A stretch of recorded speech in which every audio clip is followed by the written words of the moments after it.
बड़ी उम्र की औरत से शादी कर बैठा पहली रात जब मुसलसल 5 दफा इसने इस वीडियो को अकेले बैठकर तसल्ली से देखो। आम तौर पर शादी की रात दुल्हा अपने कमरे में जाने की जल्दी करता है, अपनी होने वाली दुल्हन को देखने की और इसके साथ खूबसूरत लम्हात गुजारने की ख्वाहिश इसे बेचैन करती है। लेकिन मेरे मामले में कुछ उल्टा था। मैं पिछले 2 घंटे से अपने ही कमरे के दरवाजे पर खड़ा था, लेकिन ना जाने क्यों मेरे कमरे के अंदर कदम रखने का बिल्कुल भी दिल नहीं चाह रहा था। और वजह कोई और नहीं बल्कि मेरी अपनी ही बीवी थी। वो बीवी जिससे शादी करने के लिए मैं अपने माँ बाप को नाराज किया था और सब कुछ फरामोश करके इससे निकाह कर बैठा था। अब इसी के पास जाने से पहले मैं 100 दफा सोच रहा था कितने ही लम्हे मैंने ऐसे ही दरवाजे पर खड़े खड़े गुजार दिए थे। इस बड़े से बंगले में मैं, मेरी बीवी और चंद नौकर थे। सारे नौकर क्वार्टर्स में जा चुके थे और अब मैं अपनी बीवी के पास जाने से हिचकिचा रहा था। मैं 25 साल का एक जवान मर्द था और जिस औरत से मैंने शादी की थी वो 40 साल की थी। यही वजह थी कि मेरे कदम दरवाजे पर रुक गए थे। मैंने एक नजर सारे बंगले पर डाली जो शादी में मेरे नाम हो गया था। अगर मैं कुछ दिन इस औरत के साथ अच्छी तरह गुजार लेता तो मुझे और भी बहुत कुछ मिल सकता था। यही सोचकर मैंने कमरे का दरवाजा खोला और अंदर दाखिल हो गया। इस रात को लेकर मेरे दिल में कोई जज्बात नहीं थे। ये शादी सिर्फ एक सौदा थी जो मैंने अपने मुस्तकबिल के लिए की थी। बिस्तर पर बैठी अपनी बीवी सायरा को देखकर मुझे हंसी आ गई थी। 40 साल की उम्र में वो सुर्ख जोड़ा पहने बिल्कुल नई नवेली दुल्हन की तरह शर्माती हुई बैठी थी। मैंने एक नजर इस पर डाली और धीरे धीरे कदम उठाते हुए इसके पास जा बैठा। मुझे यकीन था कि वो बस कुछ ही देर में नींद की वादियों में उतर जाएगी, क्योंकि उम्र के इस हिस्से में तो खुद ब खुद नींद आती है और फिर वो तो कुछ दवाइयां भी इस्तेमाल करती थी। मैंने खुद इसे बहुत दफा दवाइयां खाते हुए देखा था। यकीनन इसे कोई बीमारी भी थी। मुझे देखकर वो मुस्कुराई और कहने लगी, अकील बहुत देर कर दी कमरे में आने की, कब से तुम्हारे इंतजार में बैठी थी। इसकी बात सुनकर मुझे हंसी आ गई। इससे मेरे इंतजार में 2 घंटे बैठा नहीं गया था। वो मेरे साथ मोहब्बत के लम्हात क्या खाक गुजार सकती थी। पता नहीं क्यों इसे उम्र के इस हिस्से में शादी का शौक चढ़ रहा था। शायद ये मेरी खुश नसीबी थी। इसने खुद मुझे शादी के लिए कहा था और अब मेरी किस्मत बदलने वाली थी। मैंने मुंह दिखाई का तोहफा निकाल कर इसके हाथ में रखा तो बड़ी खुशी खुशी इस कंगन को देखने लगी। वो तो सोने और हीरे पहनने वाली औरत थी। कहा मैंने इसे 2000 के सस्ते से कंगन ला कर दिए थे। मैं इसे अपनी हैसियत बताना चाहता था, लेकिन इसके चेहरे पर तो अलग ही खुशी थी, जैसे इसे कोई खजाना मिल गया हो। इसने जल्दी से वो कंगन अपनी कलाइयों में डाल लिए और फिर साइड टेबल के दराज से एक चीज निकाल कर मेरी तरफ बढ़ाई। काले रंग के लिफाफे में मौजूद वो चीज नजर नहीं आ रही थी। इसने मेरे हाथ में लिफाफा पकड़ा कर कहा, ये तुम्हारे लिए तोहफा है। लिफाफा पकड़कर मेरी खुशी की इंतहा ना रही। शादी की रात मेरी दुल्हन ने मुझे तोहफा दिया है और दुल्हन भी वो जो करोड़ों रुपए के मालकिन थी, तो यकीनन तोहफा भी बहुत ही कीमती होने वाला था। यही सोचकर मैं मुस्कुरा रहा था। लिफाफा खोलने से पहले बहुत कुछ मेरे जहन में आ गया था कि शायद गाड़ी की चाबी हो या फिर कारोबार के पेपर। अपनी अमीर बीवी से मैं ऐसे ही कोई तवक्को कर रहा था, लेकिन जैसे ही मैंने वो लिफाफा खोल कर देखा मेरी आंखें हैरत से फट गई। मुझे अपनी आंखों पर यकीन न आया। मैंने जब अपनी बीवी पर नजर डाली तो इसके चेहरे की मुस्कुराहट ने मुझे बहुत कुछ समझा दिया था। ये कैसे हो सकता था? मैंने बेयकीनी के आलम में वो लिफाफा वापिस इसके हाथ में पकड़ाया तो वो कहने लगी, ये हमारी शादी की रात का तोहफा है और तुम्हें कबूल करना होगा। मैं इनकार में सर हिला रहा था तो कहने लगी, ये हमारी शादी शादी की रात का तोहफा है, तुम्हें कबूल करना होगा। मैं इनकार में सर हिला रहा था। वो मेरी तरफ देखकर हंसते हुए कहने लगी कि अगर मेरी बात नहीं मानोगे तो बहुत नुकसान उठाना पड़ेगा। तुम जानते हो ये शादी किन शराइत पर हुई है, इसलिए ये तोहफा तुम्हें कबूल करना लाजिम है। मेरी आंखों के आगे दुनिया गोल घूमने लगी थी। मैं सोच भी नहीं सकता था कि औरत इस कदर चालाक होगी और मेरे साथ इतना बड़ा खेल खेल जाएगी। शादी में जो शर्तें इसने लिखवाई थी, इन्हें मानते वक्त मुझे बिल्कुल अंदाजा नहीं हुआ था ये सब क्या करना चाहती हैं, और अब जब मुझे एहसास हुआ तो वो बहुत देर हो चुकी थी। मेरे पास वापस जाने का कोई रास्ता नहीं था। मैं चाहकर भी अपना दामन नहीं छुड़ा सकता था, क्योंकि मैंने खुद इन पेपर्स पर दस्तखत किए थे जिस पर मेरी बीवी ने अजीब और गरीब किस्म की शराइत लिखवाई थी। और अब जाकर मुझे इनकी समझ आई थी। मेरी बीवी ने वो लिफाफा दोबारा मेरे हाथ में पकड़ाया और कहने लगी, खामोशी से वही करो जो मैं चाहती हूँ। और मैंने मजबूर होकर इसकी बात मान ली। दरअसल वो चीज मेरी मर्दाना। मेरा नाम अकील है, मेरा ताल्लुक गरीब घराने से है। मैं सिर्फ 22 साल का था और शॉर्टकट के रास्ते तलाश कर रहा था, कोई ऐसा रास्ता जिससे मैं रातों रात अमीर हो जाता। मेरे पास इतना पैसा आ जाता कि जिससे मुझे कुछ करना ना पड़ता। मुझे मेहनत नहीं करनी थी और बगैर मेहनत के ही मैं रातों रात करोड़पति बनना चाहता था। जो भी मेरी ये बात सुनता वो मुझ पर खूब हंसता। मेरे अब्बा मुझे ताने देने से बाज ना आते थे। वो कहते कि तू सारी जिंदगी मेरी कमाई ही खाता रहेगा। मुझे तो बुढ़ापे में भी औलाद की तरफ से सुख देखना नसीब नहीं हो रहा। बेटे की पैदाइश पर मैंने सोचा था कि बड़ा होकर मेरा सहारा बनेगा, लेकिन तुझसे अच्छी तो मेरी बेटी है जो घर बैठे ही सिलाई करके मेरी मदद कर देती है। और अब्बा की बात सुनकर मैं गुस्से से घर से निकल जाता। अब्बा इतने बुजुर्ग होकर भी रोजाना ठेला लगाया करते थे और चाहते थे कि मैं भी इनके साथ ठेले पर ही काम करूं ताकि कमाई कुछ भर सके, लेकिन मुझे इस तरह की मेहनत पसंद नहीं थी। दोपहर को अब्बा जो समोसे का ठेला लगाते तो रात 9 बजे तक मार्केट के बाहर ही खड़े रहते। मैं ऐसी मेहनत नहीं करना चाहता था जिसमें ना ही ज्यादा पैसा था और ना ही ज्यादा इज्जत। यही बात थी जिसकी वजह से मेरे अब्बा मुझसे नाराज थे। वो कहते थे कि तूने पढ़ाई भी नहीं की है, तुझे कौन सी अफसर की नौकरी मिल जाएगी। ऐसा लगता था कि सरकारी नौकरी तेरा ही इंतजार कर रही है। अब्बा की बात सुनकर मैं कहता, एक दिन मैं किस्मत बदल दूंगा, अपनी भी और आप लोगों की भी। और अब्बा मेरे आगे हाथ जोड़ देते और कहते, हमें ऐसी किस्मत नहीं बदलनी है। रातों रात वही लोग अमीर होते हैं जो गलत काम करते हैं। सही काम करने वाले हलाल कमाते हैं और रूखी सूखी खाते हैं, बचत करके पैसे जोड़ते हैं और फिर ही अमीर होते हैं। अब्बा की बात पर मुझे हंसी आ जाती, क्योंकि जो तरीका अब्बा बताया करते थे इससे तो सारी जिंदगी निकल जाती, लेकिन मेरी कोई एक ख्वाहिश भी पूरी ना हो पाती। अब्बा खुद भी तो सारी जिंदगी यही सब करते आए थे, लेकिन कौन से हम अमीर हो गए थे या हमारे हालात बदल गए थे। बचपन से अब तक मैंने यही देखा था कि अब्बा के हलाल की कमाई से जरूरियात पूरी हो जाती, लेकिन ख्वाहिशात अधूरी रह जाती और मैं ख्वाहिशात के समंदर में डूबा हुआ था और मुझे तैयारी तक पहुंचना था। एक दिन ऐसे ही अब्बा से खूब लड़ झगड़ कर मैं घर से निकला और वो शहर जाने वाली सड़क पर जा बैठा। अब्बा ने मुझे बहुत बातें सुनाई थी। इनका कहना था कि आप बहन की शादी होने वाली है, तुम भी घर के खर्चे में कुछ हिस्सा डालो ताकि शादी के लिए पैसा जमा हो सके। और अब्बा की ये बात सुनकर मुझे गुस्सा आ गया था। मेरी बहन अब्बा की जिम्मेदारी थी, मेरी नहीं। मैं इसे ही पत्थर उठाकर सड़क पर फेंक रहा था, तभी एक बड़ी सी स्याह रंग की गाड़ी बड़ी तेजी से मेरे सामने से गुजरी और मेरे दिल में ख्याल आया कि काश ये गाड़ी मेरी होती तो मैं भी इसमें बैठकर शहर चला जाता। शायद कबूलियत का वक्त था, क्योंकि वो गाड़ी कुछ ही देर बाद पीछे वापस आई और मेरे सामने आकर रुक गई। मैं चौंक कर इस गाड़ी में देखने लगा। स्याह रंग का शीशा नीचे उतारा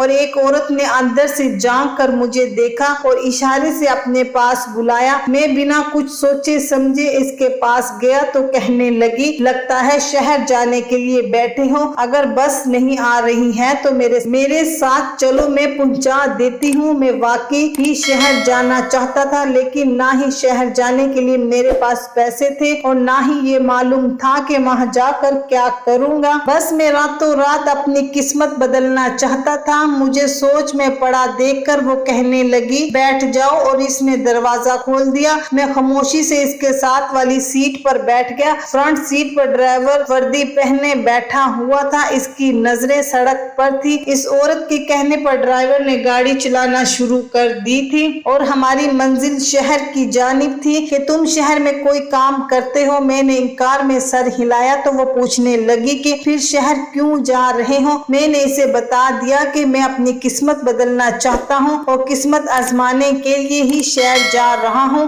वो कहने लगी, अगर ऐसी बात है तो कुछ दिन मेरे पास नौकरी कर लो। मुझे एक ज़हीन शख्स की जरूरत है जो सारे नौकरों पर नजर रख सके। और इस औरत की बात सुनकर मैं हक्का बक्का रह गया। वो मेरे लिए बिल्कुल गैर थी, मैं इसके लिए अनजान था। फिर वो कैसे मुझे अपने बंगले में नौकरी की ऑफर कर रही थी? इसकी बड़ी सी गाड़ी में मुझे इतना सुकून मिल रहा था कि मैं सोचने लगा कि इसके बंगले में कितना सुकून होगा और फिर इतना बड़ा बंगला रहने को भी मिल जाएगा। इसने मुझे कहा कि मुझे खाने पीने की कोई कमी नहीं होगी। वो एक बहुत बड़ी रकम मुझे तनख्वाह के तौर पर ऑफर कर रही थी। मेरे पास फिलहाल इनकार की गुंजाइश नहीं थी, क्योंकि जो काम इसने बताया था वो कोई काम ही नहीं था। बंगले का सारा काम नौकरों को करना था और मुझे बस इन पर नजर ही रखनी थी। मैं राजी हो गया और इसके साथ इसके बंगले पर पहुंच गया।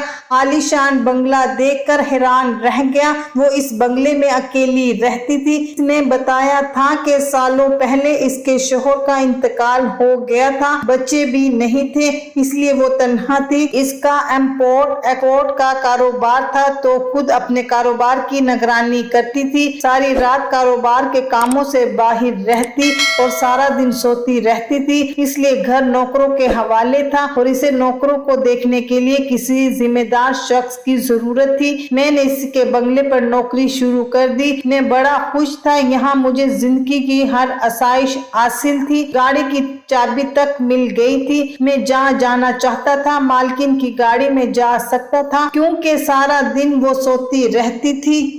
और जब इसने पहले महीने में मेरे हाथ तनख्वाह रखी तो मैं मालकन से इजाजत लेकर इसकी गाड़ी में घर चला गया। अम्मा ने मुझे देखते ही सीने से लगा लिया, बहुत रोई और कहने लगी, तू कहाँ चला गया था? अब्बा की बातों को इतना बुरा मान गया कि हम सबको छोड़कर ही चला गया। तेरे अब्बा तेरी याद में रोते रहते हैं, हम सब तेरे लिए बहुत फिक्रमंद थे। मैंने जेब से लिफाफा निकाल कर अम्मा के हाथ में रखा और कहा, बहन की शादी में हिस्सा डालने के लिए गया था, मुझे शहर में नौकरी मिल गई है।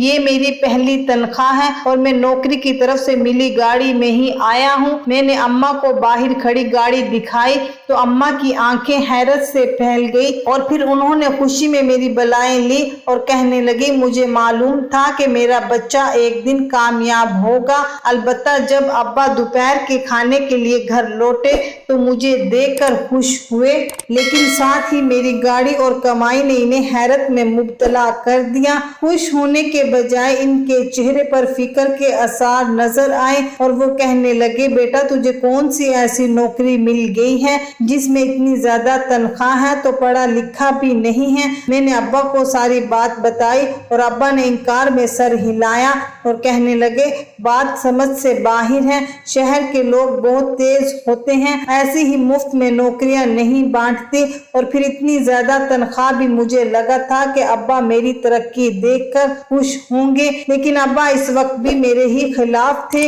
मैं गुस्से से उठ खड़ा हुआ और अम्मा से कहा कि मुझे कुछ भी कर लूं, अब्बा खुश नहीं हो सकते। मैं तो पैसे लेकर आया था ताकि बहन की शादी में अपना हिस्सा डाल सकूं, लेकिन अब्बा मेरी नौकरी को लेकर मशकूक हो गए हैं। मैं वापसी के लिए निकल गया। मेरी अम्मा मुझे आवाजें देती रह गई। मेरा दिल खराब हो चुका था। मेरे अब्बा मेरी तरक्की से खुश नहीं थे। मैं वापिस शहर बंगले पर पहुंचा तो चौंक गया, क्योंकि ड्राइंग रूम में काफी सारी लड़कियां बैठी थी। मेरी मालकिन इनसे बहुत अच्छे तरीके से पेश आ रही थी और इनके लिए बहुत सारे पकवान भी रखे हुए थे। मैं मालकिन को ये बताने के लिए ड्राइंग रूम में गया था कि मैं वापिस आ गया हूँ। मुझे देखकर मालकिन के चेहरे पर खुशी आ गई, जैसे ही वो मेरे ही इंतजार कर रही हैं। वो सारी लड़के भी बड़ी दिलचस्पी से मुझे ही देख रही थी। इतनी सारी लड़कियों के बीच मुझे कुछ अजीब सा महसूस हुआ। मैं फौरन वापस बाहर चला आया। बावर्ची खाने में काम करती मुलाजमा से मैंने पूछा, ये सारी लड़कियां कौन हैं? तो मुलाजमा ने बड़ी तवज्जो से मेरी तरफ देखा और कहने लगी, आप नहीं जानते? मैंने कहा, मुझे क्या मालूम कि ये सब कौन है? वो अजीब अंदाज में कहने लगी, फिर कुछ ही दिनों में पता चल जाएगा। इस बात को 2 दिन ही गुजरे थे कि मालकिन ने मुझे अपने कमरे में बुलाया और कहने लगी, अकील मैं तुमसे बात करना चाहती हूँ। दरअसल तुम मुझे अच्छे लगते हो। इस दिन सड़क पर तुम मुझे पहली ही नजर में बहुत पसंद आ गए थे, इसलिए मैं तुम्हारे पास आकर रुकी थी और 1 महीने में मैंने तुम्हें जान लिया है। तुम बहुत ही अच्छी फितरत के मालिक हो। शायद तुम्हें घर वालों को तुम्हारी कदर नहीं है, क्योंकि इस दिन तुम अपने घर से बहुत उदास लौटे थे। मैं चाहती हूँ कि तुम्हारी जिंदगी बदल दूं और तुम्हारी जिंदगी की हर कमी को पूरा कर दूं। मैं खामोशी से मालकिन की बात सुन रहा था। इस आखिरी जुमले पर मैंने हैरत से मालकिन की तरफ देखा था और फिर मेरी मालकिन ने एक ऐसी बात कही जिसकी तवक्को मुझे हरगिज भी नहीं थी। वो कहने लगी, मैं तुमसे शादी करना चाहती हूँ, तुम्हारा मुस्तकबिल संवारना चाहती हूँ। ये घर भी मैं शादी पर तुम्हारे नाम कर दूंगी। मेरी जिंदगी में कोई भी नहीं है। मैं कब तक यूं तन्हा रहूंगी? अब तो मैं मरने वाली हूँ और मरने से पहले कुछ दिन खुशियों भरे गुजारना चाहती हूँ। 40 साल की औरत के मुंह से शादी की बात सुनकर जहाँ मैं दंग रह गया था, वहीं इस बात ने मुझे हैरान कर दिया था कि वो अपना तो इतना बड़ा बंगला मेरे नाम करने को तैयार थी। मुझे तो यकीन ही नहीं हो रहा था। शायद मेरी मालकिन पागल हो गई थी या फिर बुढ़ापे में से जवान लड़के का साथ चाहिए था। काफी देर में सोच में पड़ गया तो मालकिन कहने लगी, अगर तुम इनकार करना चाहो तो कर सकते हो, लेकिन इसके साथ ही तुम्हारी नौकरी भी खत्म हो जाएगी, क्योंकि मैंने ये नौकरी तुम्हें इसलिए दी थी कि ताकि तुम्हें देख सकूं। मुझे महीने के लाख रुपए मिल रहे थे। रहने के लिए इतना आलीशान महल जैसा बंगला था। मैं किसी सूरत इस नौकरी को ठोकर नहीं मारना चाहता था और अगर कुदरत मुझे इस सब का मालिक बनाना चाहती थी तो इनकार की गुंजाइश ही नहीं थी। मैंने फौरन ही मालकिन से कहा कि ठीक है, मुझे शादी पर कोई एतराज नहीं है, क्योंकि जिस तरह आपके साथ कोई नहीं है इसी तरह मैं भी तो अकेला हूँ। ये सुनकर मालकिन खुश हो गई और इसने अगले ही दिन शादी का कह दिया कि निकाह से पहले मालकिन ने एक पर्चा मेरे आगे रखा और कहने लगी, ये कुछ शराइत हैं जो तुम्हें शादी से पहले माननी होंगी। पहले तो मैं घबरा गया कि पता नहीं मालकिन मुझसे क्या बात मनवाना चाहती हैं, लेकिन फिर वो शराइत पढ़कर मुझे कुछ खास बात समझ ना आई। सब अजीब अजीब सी बातें थी जिनका कोई खास मतलब नहीं था, इसलिए मुझे ये शराइत मानने में कोई भी बुराई महसूस ना हुई। मैंने मालकिन से तमाम शराइत को कबूल करते हुए निकाह कर लिया और ये सोचकर खुशी से चूर हो गया कि अब मैं इस आलीशान बंगले का मालिक बन गया हूँ। ये 40 साल की औरत आखिर कितने दिन जिंदा रह सकती थी? कुछ ही दिनों की मेहमान थी। इसके बाद ये सब कुछ मेरा हो जाता, इसका कारोबार भी मेरे ही हिस्से में आता। मेरा ख्याल था कि वो कोई ऐसा कारोबार करती थी जिसमें बहुत ज्यादा पैसा था, क्योंकि मैंने इसे पैसों में खेलते देखा था। लेकिन शादी की रात जो कुछ हुआ, मुझ पर मेरी बीवी की हकीकत खुलकर सामने आ गई और इन तमाम शराइत का मतलब भी मुझे समझ आ गया जिससे पहले मैं अनजान था। मेरी बीवी ने शादी की रात जो लिफाफा मुझे दिया था, इसमें मर्दाना ताकत बढ़ाने वाली एक दवा थी। एक कागज था जिस पर एक एड्रेस लिखा हुआ था और साथ ही ये भी लिखा था कि आज की रात इस लड़के के साथ गुजारनी है और इसे पूरी तरह खुश करना है। लिफाफे में एक लड़की की तस्वीर भी मौजूद थी। इस लड़की को मैंने पहले भी कहीं देखा था और फिर जहन पर जोर डालने पर मुझे याद आया कि लड़की इन लड़कियों में ही मौजूद थी। इस दिन मालकिन के साथ बैठी थी, वो कुछ मुझे समझ आ गया था, इसलिए मैंने बेयकीनी से अपनी बीवी को देखा। वो मुस्कुरा दी। मैं ये काम किसी सूरत नहीं कर सकता था, इसलिए मैंने इनकार किया तो मेरी बीवी ने मुझे शराइत याद दिला दी। इन शराइत के मुताबिक अगर मैं मालकिन को तलाक देता तो मुझे 20 लाख मालकिन को अदा करने होते। अगर मालकिन को मेरी जात से कोई शिकायत होती तो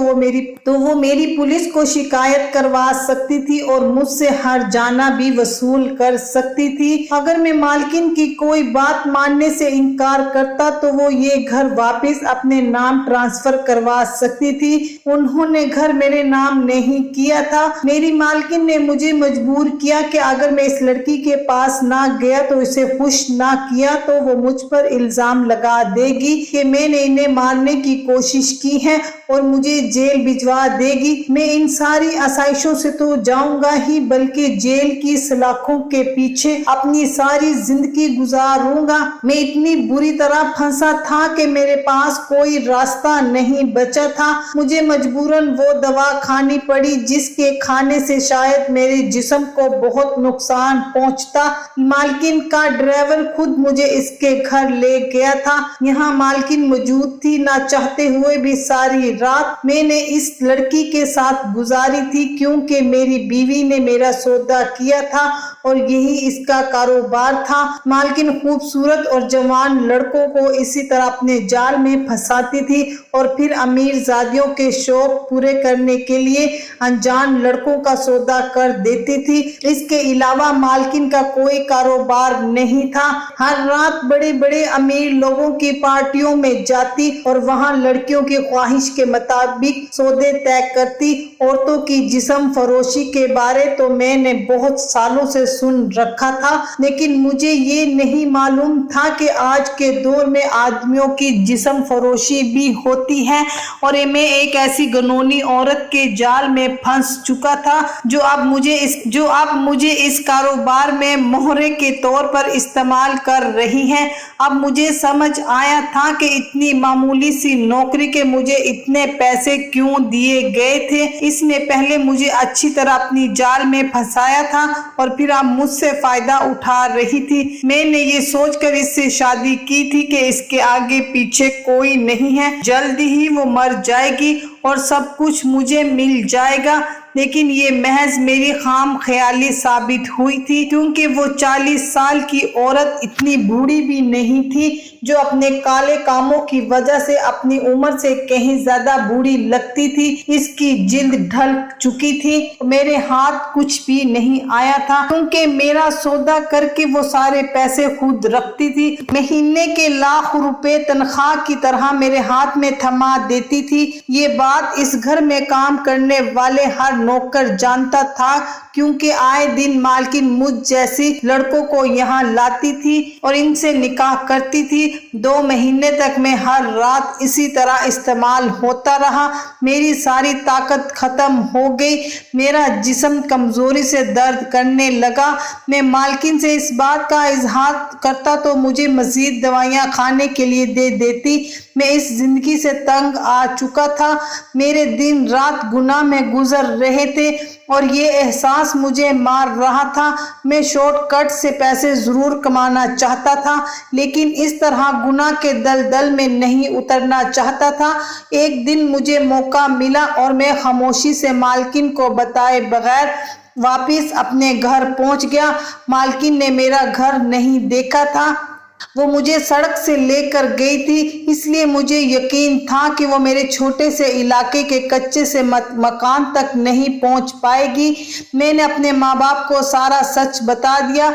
ये सुनकर वो दोनों बहुत रोए और कहने लगे कि मैंने तुझे पहले ही मना किया था, लेकिन तुझे मेरी बात समझ नहीं आई। मेहनत कर और हलाल कमा, यही कामयाबी है। आज मैं अपने अब्बा के साथ समोसों के ठेले पर ही काम करता हूँ। अल्लाह ताला ने हमारे काम में इतनी बरकत रखी है कि हम हलाल रिस्क कमाकर अपनी ज़रूरियात पूरी कर लेते हैं। सब नौजवानों से बस यही कहना चाहता हूँ کہ شارٹ کٹ کے چکروں میں گناہ کے دلدل میں نہ اتریں، کیونکہ یہ شارٹ کٹ ہمیں صرف تباہی کے راستے پر لے جاتا ہے۔ اللہ حافظ۔ ختم شد۔